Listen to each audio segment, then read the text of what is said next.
Amen. La grâce et la paix du Seigneur à tous. Ça me fait vraiment plaisir de vous voir ici ce soir.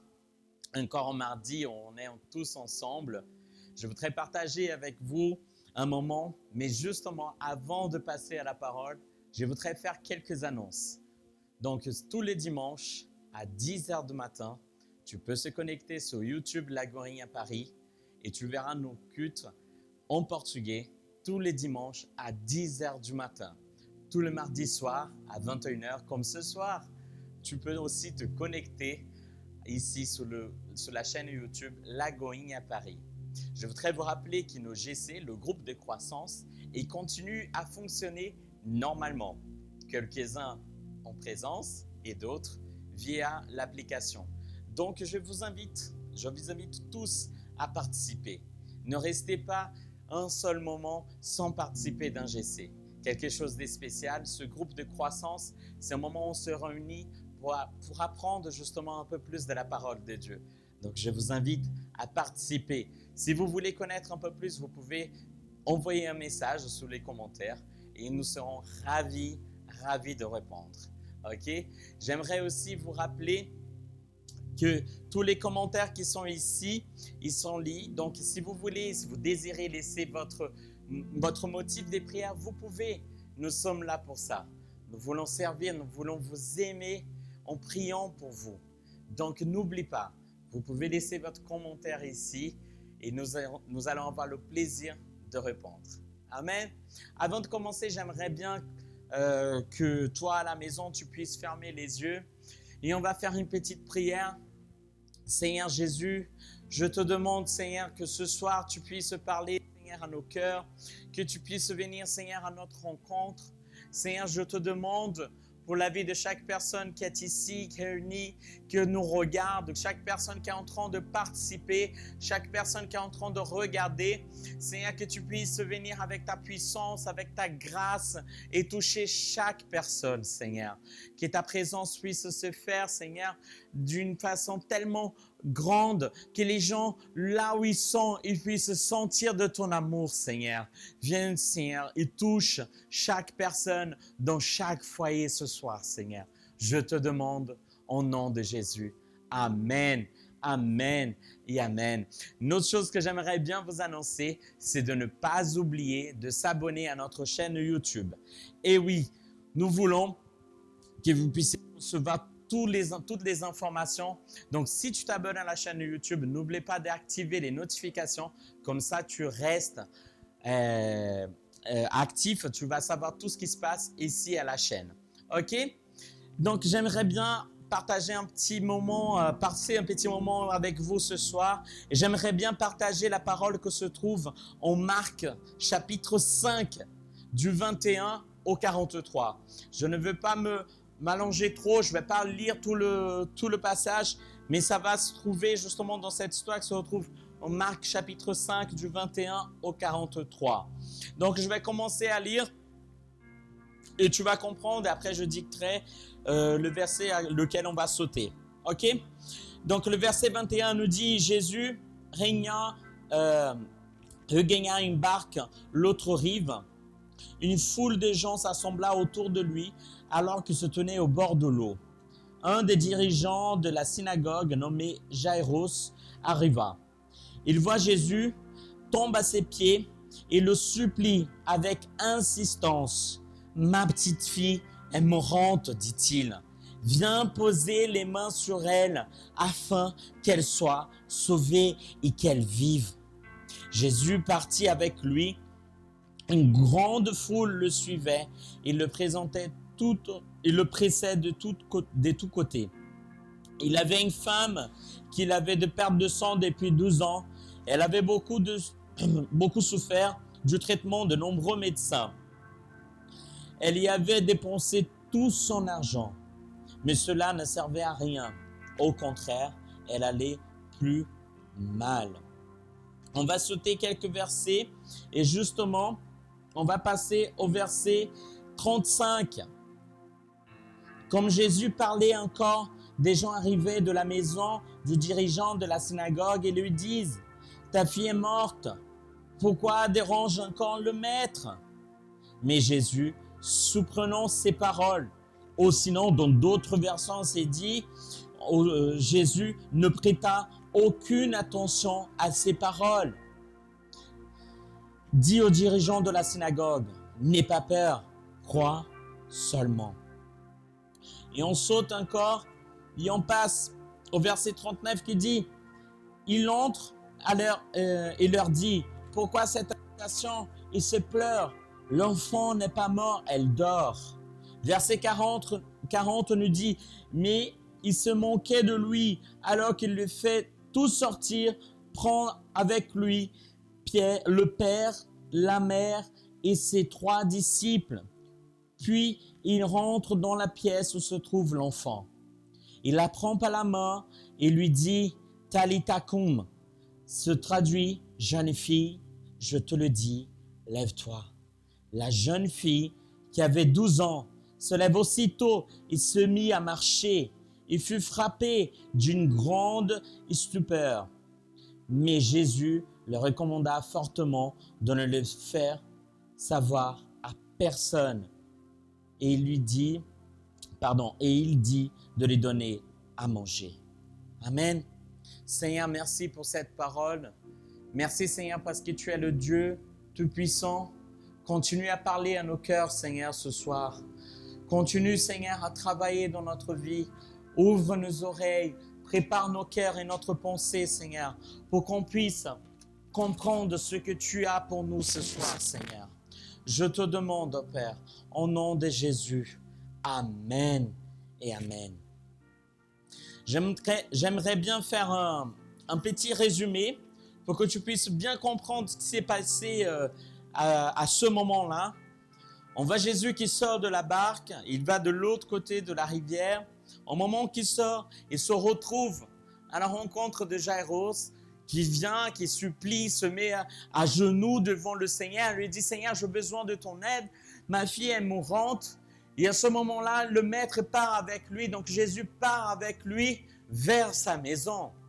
Entre-temps, on voit là une femme qui était atteinte par un problème de santé. Elle avait une hémorragie depuis 12 ans, qui ça ne guérissait pas, qui était en train de le détruire la vie, qui avait déjà pris tout son argent parce qu'elle dépensait tout son argent pour la guérison de cette maladie, qu'elle ne trouvait pas la solution.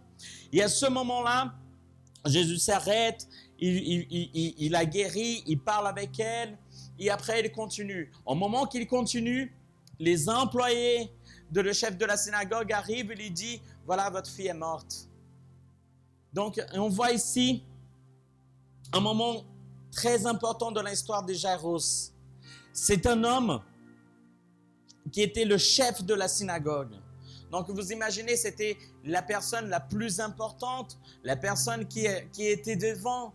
C'est la personne qui avait un statut, c'était une personne qui avait une posture, c'était une personne qui était connue là où il était, justement, dans la ville où il était inséré. Puisque les gens, ils allaient à la synagogue, ils voyaient le chef de la synagogue. Donc, il y a une posture, il y a une façon de s'habiller, une façon d'agir, une façon de parler. Et ce chef de la synagogue, il oublie tout ça. Il oublie tout ce qu'il était, tout ce titre. Il oublie comment il était. Il simplement se met à genoux devant Jésus. Et ce que je voudrais parler justement ce soir, c'est un petit peu de cette histoire. Et si on met un thème, si je pourrais donner un thème, je dirais, en lui, je remets mon destin. Et pourquoi tu me dis, en lui, je remets mon destin? Pour la simple et bonne raison que on voit ici un chef de la synagogue qui pour lui, il avait son destin tranquille. Il vivait sa vie avec sa femme, il avait l'église, il était là-bas, la synagogue, il était tranquille. Et on voit justement que sa vie pour lui, tout allait bien. Juste au moment où sa fille est frappée par cette maladie, et là, il se sent dans l'obligation, on va dire même qu'il se sent impuissant et qu'il est obligé de redonner sa vie, de remettre sa vie, son destin à celui vraiment qui avait l'autorité pour tout changer. On voit ici quelqu'un qui avait une compréhension, qui avait une connaissance, qui avait entendu, qui avait compris. Il marchait droit dans le chemin du Seigneur. Mais à ce moment-là, il remet sa vie, la vie de sa vie, son destin, le destin de sa famille dans la main du Seigneur. Et il voit que par sa force, par son argent, par sa posture, par ses titres, il était incapable de guérir. Il était incapable d'apporter une différence. Donc à ce moment-là, il remet son destin dans la main du Seigneur. Ce qui est intéressant dans cette histoire, dans ces deux histoires, et si tu remarques bien, on voit ici que Jésus est en train d'aller guérir la fille qui jusqu'à présent, elle allait bien. Il part guérir un enfant qui pendant 12 ans, rien ne se passait. Le maître, il était tranquille, le chef de la synagogue, il était tranquille pendant 12 ans de sa vie. Ce qui est intéressant, c'est qu'au milieu de tout ça, Jésus il rencontre une femme qui, au contraire de cette petite, elle souffrait pendant 12 ans. Pendant 12 ans, sa vie, elle était un carnage, c'était horrible.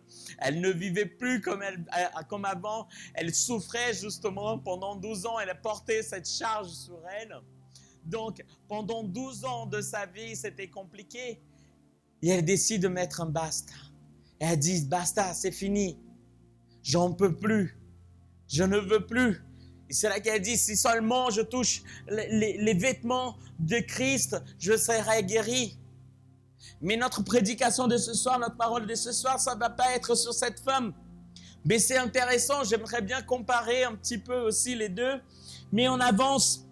Et ce que j'aimerais vous dire justement, c'est que il est nécessaire dans notre vie, il est important dans notre vie de laisser nos titres, laisser ce qu'on pense qu'on est, laisser tout ce qu'on pense avoir acquis tout au long de notre vie. On pense que 2 fois parce que j'ai l'argent ou 2 fois parce que je connais un tel ou j'ai vécu telle chose, on pense qu'on est capable de gérer toute notre vie, mais c'est là qu'on se trompe. Et justement, ce texte, il vient pour nous montrer ce chef de la synagogue, il oublie ses titres, il laisse tout ça par terre, il se met à genoux, il supplie le Sauveur, il a dit, Seigneur Jésus, j'ai besoin de toi. Il n'y a que toi qui peux trouver la solution pour ma vie. Ce que je voudrais te dire ce soir, justement, c'est qu'il est temps d'oublier tous les titres. Il est temps d'oublier qui tu penses être. Il est temps d'oublier tout ce que tu as construit en croyant que cela allait t'apporter quelque chose. Il est temps d'oublier pour vivre justement ce que le Seigneur nous dit de faire. Et reconnaître que le Seigneur est l'unique personne capable de changer ton destin. L'unique personne capable de changer ta vie. Il est temps de reconnaître.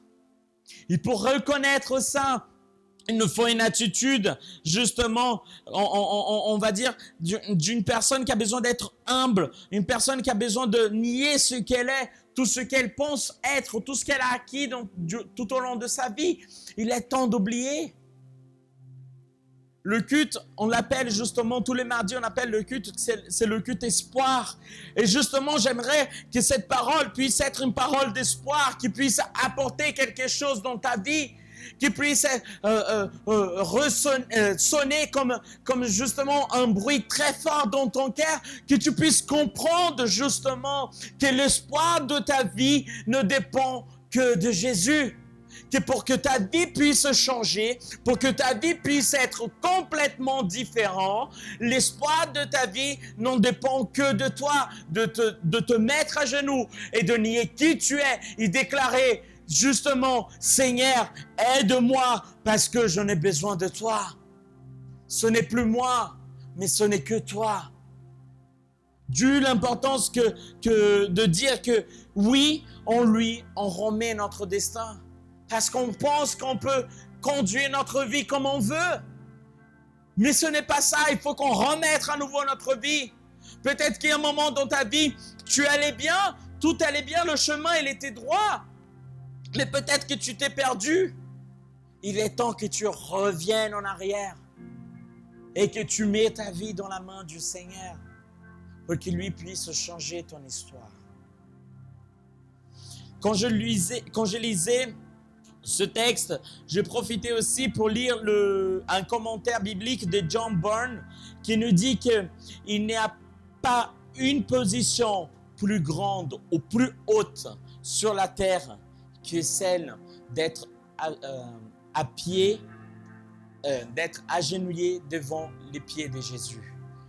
C'est-à-dire que les statuts plus grands que tu peux avoir, s'il y a un statut que tu désires, s'il y a quelque chose que tu veux dans ta vie, s'il y a quelque chose que tu puisses désirer au plus haut de tes rêves, c'est se mettre à genoux devant le Seigneur et déclarer qu'il n'y a que lui qui est capable, que seulement en lui, on peut avoir notre vie changée, qu'on peut avoir un nouvel espoir, avoir un nouveau temps, une nouvelle histoire dans notre vie. Ce que j'aimerais te parler ce soir, justement, ce que j'aimerais t'apporter ce soir, c'est que j'en veux plus qu'on reste sous la même vie. J'en veux plus qu'on reste sous les mêmes choses. Quand le Seigneur, il a de nouvelles choses, il a des choses extraordinaires pour nous.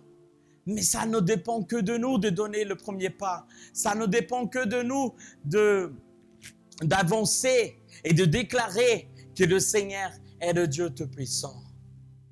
Si on avance sur l'histoire de Jairus, et j'aimerais aussi qu'il t'avance, c'est qu'on puisse comprendre un petit peu. On voit ici un homme qui demande de l'aide au Seigneur. Et le Seigneur, tout de suite, la première chose qu'il fait, c'est d'aider justement Jairus. La première chose qu'il fait, ok, on y va, c'est parti, on y va chez toi. Donc on voit ici un Dieu qui s'importe, un Dieu qui a de l'amour, qui s'inquiète pour les autres. On voit ici un Jésus qui est prêt à avancer, qui est prêt à nous aider à tous les moments de notre vie. Ce que j'aimerais te dire ce soir, c'est qu'il y a un espoir pour ta vie. Il y a un espoir pour ta situation. Il suffit qu'aujourd'hui tu l'invites et que tu le demandes, Seigneur, viens changer ma vie. Seigneur, change qui je suis. Seigneur, change ma personne, change mon histoire. Et le Seigneur, il aura le plaisir d'avancer avec toi. Et je peux te dire, quand le Seigneur Jésus commence à avancer avec nous, quand il est plus celui qui regarde, mais il fait partie de notre vie. Il marche à côté de nous. Notre histoire change et notre vie commence à changer. Et c'est justement ça que j'aimerais parler avec toi ce soir. Ta vie, elle va changer. Ta vie va être transformée. Parce que si tu l'invites, si tu dis « Seigneur, je veux, c'est ce soir, je veux changer ma vie », il aura le plaisir de marcher avec toi et d'avancer avec toi. Et tu verras qu'il y aura des transformations, comme il y a eu sur la vie de Jairus, sur cette famille. Parce que nous savons que quand Jésus, il est avec nous, quand il marche avec nous, on avance dans notre histoire et des choses se passent et on ne comprend pas pourquoi il est en train de se passer, mais simplement, quand Jésus, il est avec nous, notre vie, elle est plus sûre parce que notre espoir, il est en lui. Il n'est plus dans nos bras, dans la force de nos bras. Elle n'est plus dans notre porte-monnaie ou dans le bien qu'on peut acheter. Notre espoir, il est en Christ. Donc oui, il y aura des choses qui vont se passer. Et deux fois, l'histoire ne va pas être écrite comme toi t'as rêvé. Avec un début, un milieu simple, et on va direct à la fin. Ce que Jairus il voulait, c'était justement Jésus, ma fille est en train de mourir, je te prends ici. Parce que vous imaginez bien que quand il sait que sa fille est malade, quand sa fille commence à être malade, la première chose qu'il fait, il a dit, je vais attendre Jésus qui sorte de la barque. Il n'a pas attendu que Jésus passe à côté, il a attendu devant la barque. On voit ici que Jésus sort Et tout de suite, il se retrouve avec Jairus. Donc, c'est un homme qui était désespéré. C'est un homme qui avait besoin d'une solution et c'est un homme qui a mis la priorité de sa vie en Christ. Donc, on voit ici qu'il, lui, il commence. Donc, Jairus, il met ça dans sa vie. Donc, il s'est dit, bon, ok, je vais là-bas. Je le prends dès qu'il sort de la barque. On va directement à la maison. Il guérit ma vie. Il est tranquille. Mais qu'est-ce qui se passe? Jésus commence à marcher, il y a la foule. Donc, vous imaginez bien qu'il ne peut pas aller trop pressé. Il n'était pas trop pressé, il n'allait pas trop vite. Donc, Jésus marche en direction de la maison de Jairus, qui ne devait pas être loin, mais il marche en direction de la maison de Jairus. Mais tout de suite, il sent qu'il y a du pouvoir qui sort de lui. Et c'est à ce moment que la femme qui avait ce problème d'hémorragie le touche et qui simplement, elle commence, et qu'à ce moment-là, elle est guérie. Donc Jésus s'arrête et demande qui c'était. Les disciples parlent, mais Jésus, c'est quoi cette question? Pour les disciples, ils se disaient, mais il est fou. Il y a tout le monde que les presse, c'est ceux qui quelqu'un l'a touché. Donc Jésus tout de suite, il dit non. Je sais que quelqu'un m'a touché parce que de moi, il y a du pouvoir qui est sorti. Il y a quelque chose qui s'est passé parce que quelqu'un m'a touché avec une demande, avec la foi. Donc on voit ici l'histoire que Jairus il avait prévu, ce qu'il avait imaginé, le destin qu'il avait imaginé, ce qu'il a conçu dans sa tête, ça commence à perdre justement toutes les directions. Ce n'est plus vers la gauche, mais ça commence à partir vers la droite. Il a dit, mais c'est pas ça. Vous imaginez bien un père qui est affligé, qui commence à se poser des questions, mais il faut y aller, il faut qu'on se dépêche, hein, on va un peu plus vite, amen, gloire à Dieu, là, elle est guérie, allez, on peut y aller, on peut y aller, on peut y aller. Vous imaginez bien qu'il était désespéré, c'est un papa qui a angoissé, qui est désespéré parce que sa fille est en train de mourir. Donc oui, ce n'est pas parce que tu as choisi Jésus. Oui, ce n'est pas parce que ta vie commence à avancer avec Christ que ça va être la vie en rose, que ça va être merveilleux, que ça va être de beauté en beauté. Ce que je veux dire, c'est que dans chaque situation qu'on vit, dans chaque situation qu'on vit avec Christ, on est en train de passer par une école. Il est en train de nous apprendre des choses. Il y a forcément quelque chose que tu peux en tirer. Il y a forcément un enseignement. Il y a forcément quelque chose qui va t'apprendre à la fin de tout ça. Ce n'est pas par hasard.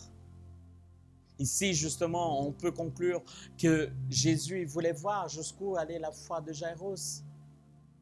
On pourrait même voir que Jésus voulait peut-être essayer de tester la patience de Jairus.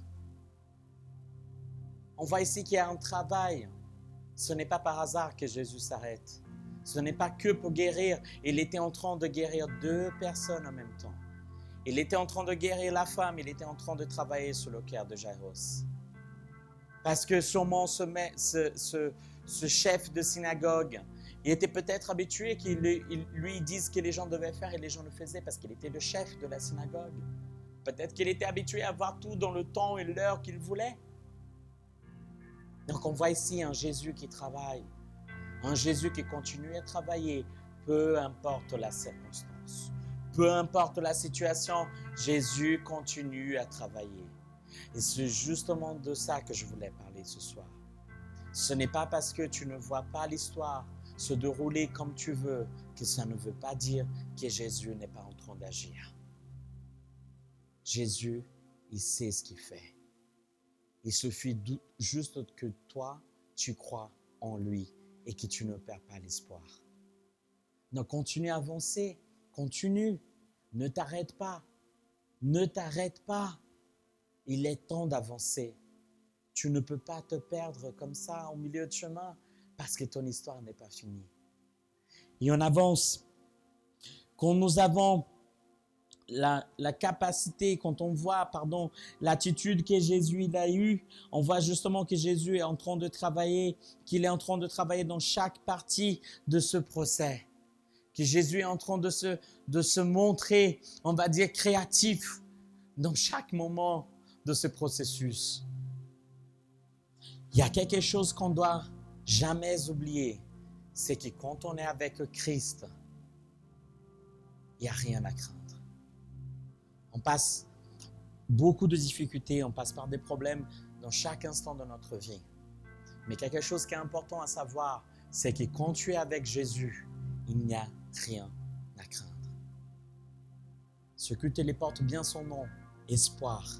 Donc il est temps de mettre ton espoir dans la main du Seigneur. Il est temps qu'on mette notre espoir à celui capable de changer notre vie, à celui capable de changer les circonstances.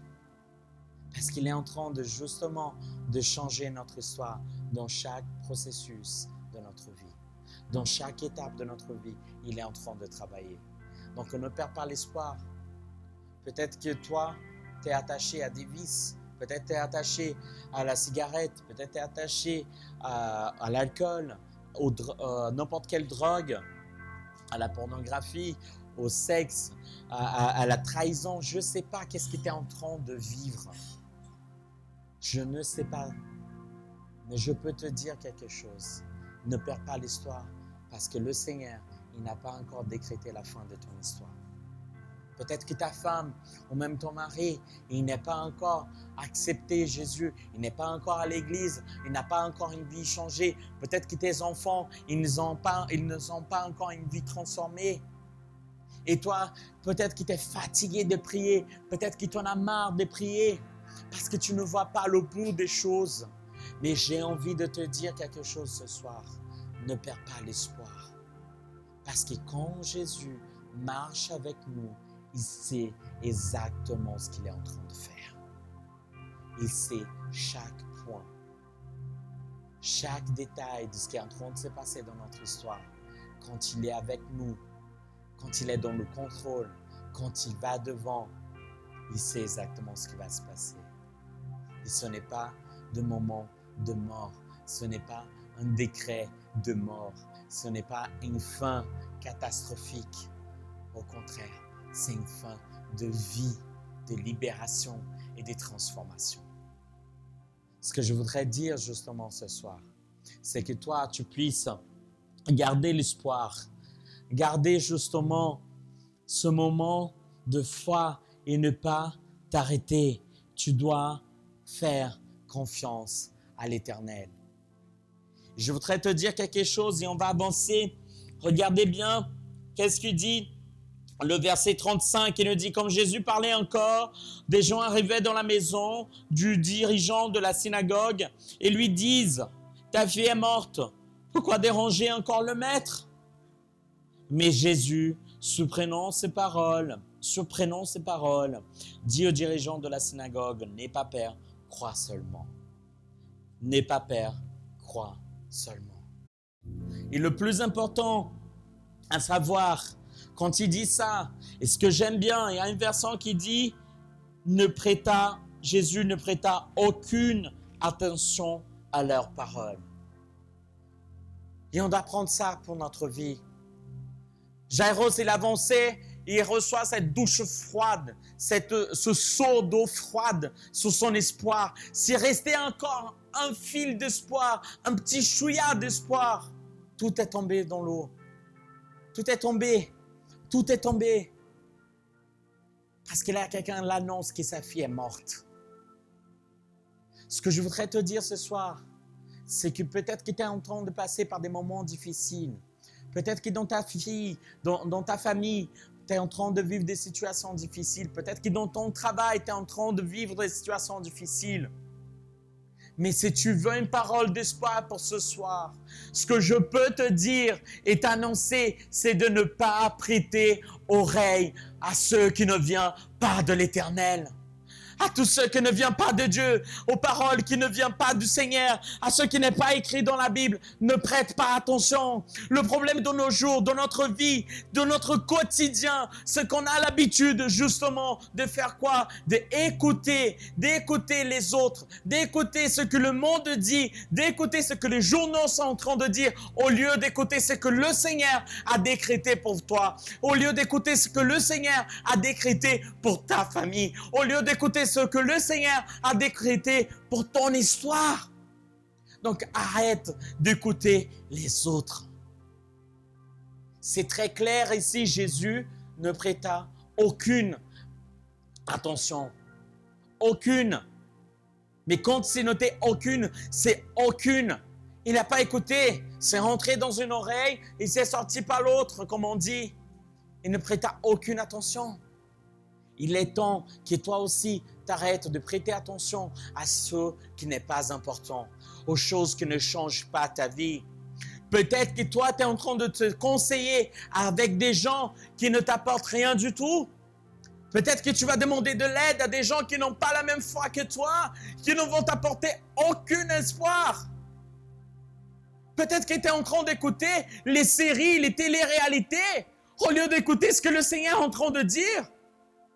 Peut-être que tu prêtes plus attention à un film, à un commentaire, à des commérages, à des bavardages qu'on écoute dans les rues, au lieu d'écouter ce que le Seigneur a déclaré pour toi.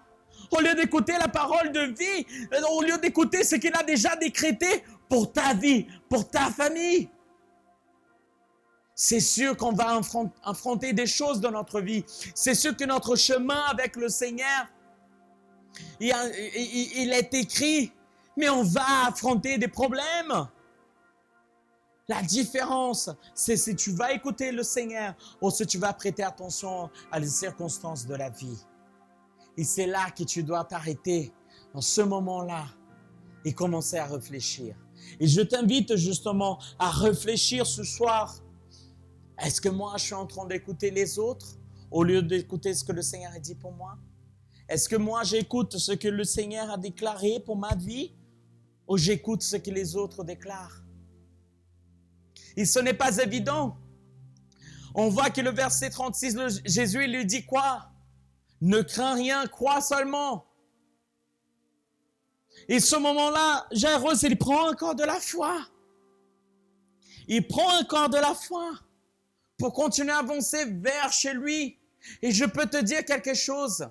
Le plus grand ennemi de la foi, ce sont nos émotions. Ce n'est pas les circonstances, c'est l'émotion qu'on donne aux choses. Notre cœur, on commence à écouter trop notre cœur. On reçoit une mauvaise nouvelle. Oh mon Dieu, il y a une pandémie. Oh mon Dieu, il y a le coronavirus. Qu'est-ce que je vais devenir? Je ne trouverai pas d'emploi. Et là, on commence à s'angoisser. On commence à se désespérer. On commence à mettre trop d'émotions. Le plus grand ennemi de la foi, c'est les émotions. Ce n'est pas la raison, c'est l'émotion. Parce qu'on se laisse emporter. C'est pour ça que notre cœur, il est dangereux, comme dit la parole.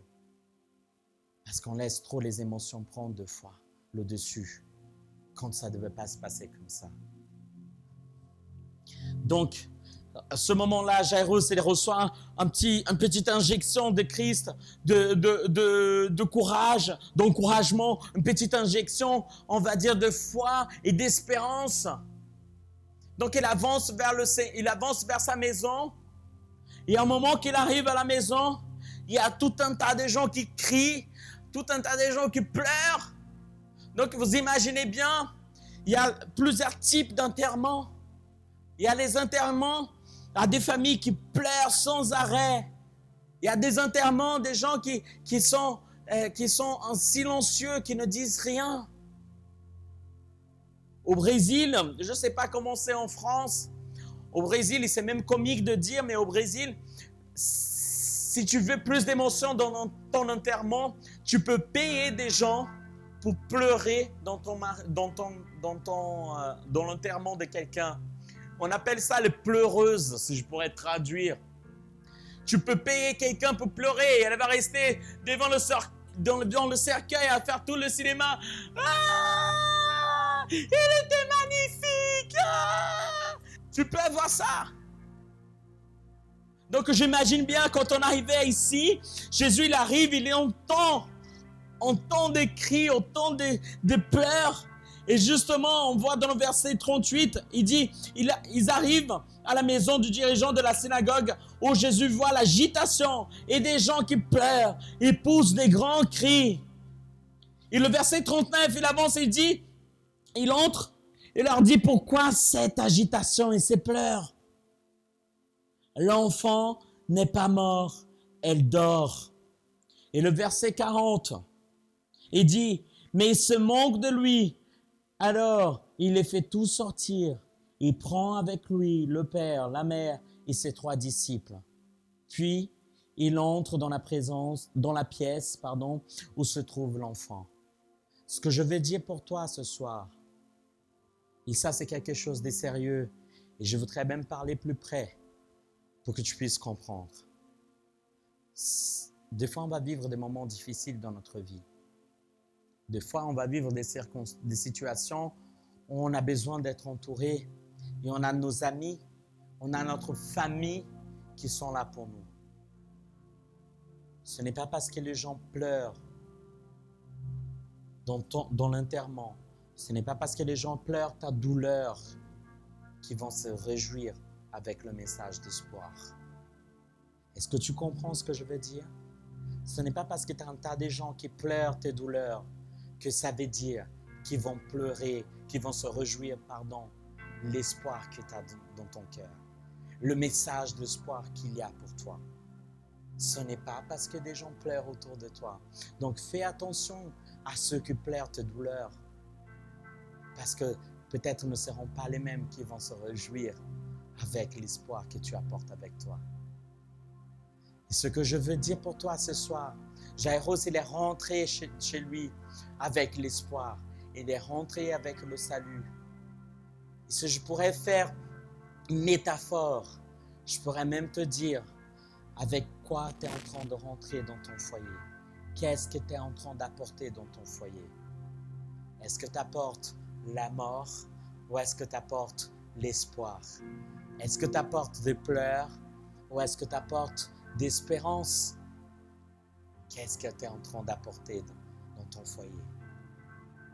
Et je peux te dire, ce n'est pas tout le monde qui va se réjouir avec les bonnes choses que tu apportes. Et c'est tellement fort ce que je te dis, que Jésus, il dit à tout le monde de sortir, parce qu'il savait que personne n'était digne de participer de ce moment, parce que tout le monde doutait de ce que cet homme apportait de chez lui. Donc Jésus, il fait virer tout le monde. Jésus dit, tout le monde sort, sortez. Il ne reste que le Père, la Mère. Et attention, Jésus n'emporte pas les 12 avec lui. Jésus ne prend que 3 avec lui, que 3 de ses disciples. Et encore un message important pour toi. Tu vas trouver des gens qui sont au top, mais ce n'est pas pour autant qu'ils sont capables de vivre des choses extraordinaires. On choisit encore au bout du doigt ceux qui vont vivre l'extraordinaire. On compte au bout du doigt ceux qui vont vivre l'extraordinaire. Donc, ce que je voudrais te dire ce soir, ne perds pas l'espoir. Continue à mettre ta confiance et on est en train d'aller vers la fin. Ce que je voudrais te dire, ne perds pas l'espoir. Continue à porter l'espoir dans ton foyer. Continue à prier. Ce n'est pas parce que ça fait 10 jours que tu pries que tu ne vois pas de résultat. Il y a autant de gens qui prient 10 ans et qui continuent à toujours pas voir le résultat. Mais je peux te dire qu'il y a énormément de gens de l'histoire qui sont morts et qui n'ont pas vu le résultat extraordinaire qui a suivi grâce à leur prière. Je peux te dire quelque chose? Jésus est mort et tout le monde n'a pas écouté ce qu'il avait à dire. Il n'a pas sauvé tout le monde, mais au contraire, il a laissé le Saint-Esprit pour que les 12 qui sont restés puissent apporter l'espoir et aller là où il n'a pas pu y aller. Donc, il compte sur toi, il compte sur ta vie, il compte sur ton foyer.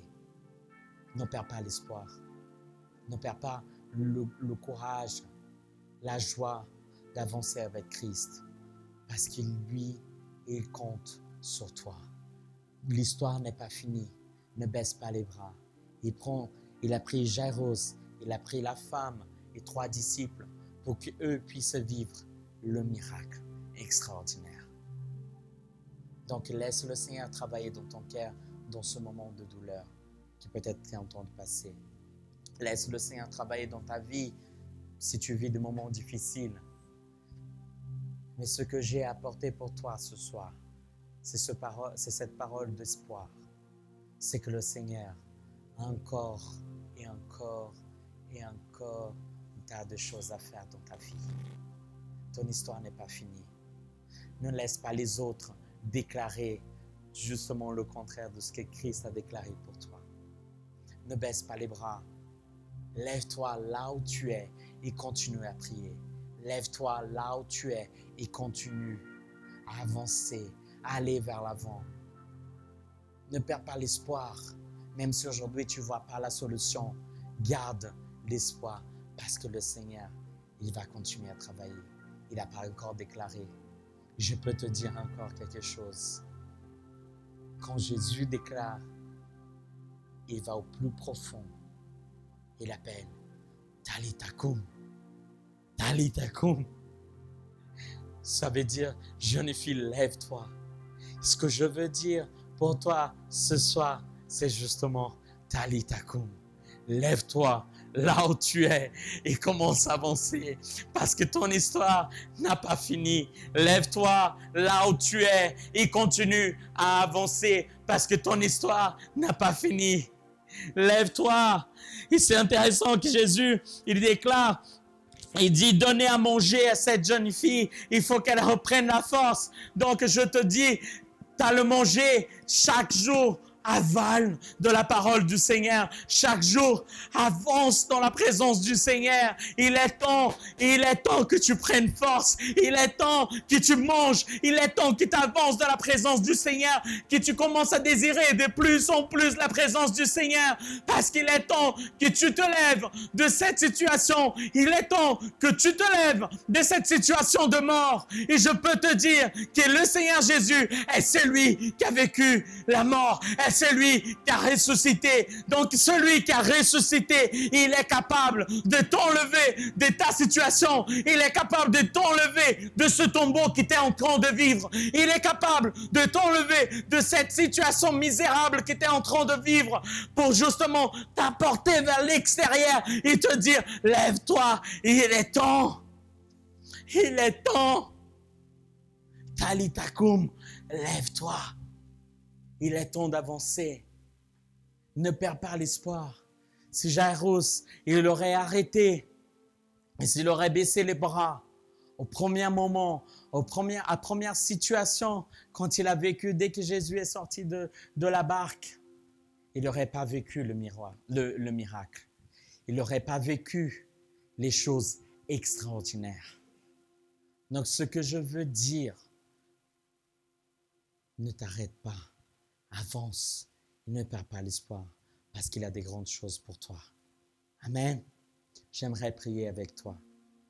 Seigneur Jésus, je te demande, Seigneur, que tu puisses venir ce soir et bénir chacun de mes frères et de mes sœurs, ceux qui sont en train de nous regarder à la maison, peut-être au travail ou peut-être, Seigneur, dans le transport en commun, là où ils sont, que tu puisses rentrer dans leur vie et que tu puisses apporter justement cet message d'espoir et que tu puisses, Seigneur, faire la différence dans leur cœur et que tu puisses rentrer dans leur foyer et ressusciter l'espoir qui était mort et ressusciter ce qui était détruit et transformer, Seigneur, l'histoire de chacun et de chacune qui nous regarde ce soir. Je te demande, Seigneur, viens avec ton Saint-Esprit et fais la différence. Au nom de Jésus. Amen. Amen. Donc ne perds pas l'espoir. Si on pouvait récapituler, j'aimerais te dire, fais confiance au Seigneur parce qu'il n'y a que lui qui peut changer ta vie. Les circonstances viendront, mais ce n'est pas pour autant que ta vie est détruite. Les gens peut-être qui vont se manquer de ce que tu vas vivre. Peut-être que les gens ne verront jamais comme toi tu vois. Mais ce n'est pas le moment de baisser les bras. Et l'autre chose, c'est que le Seigneur, il t'appelle. Talitha koum. Lève-toi de la situation que tu vis. Lève-toi de ton lit de mort et viens vers moi. le Seigneur t'appelle ce soir. Que Dieu te bénisse. On se revoit dimanche prochain, mardi prochain. Que Dieu te bénisse.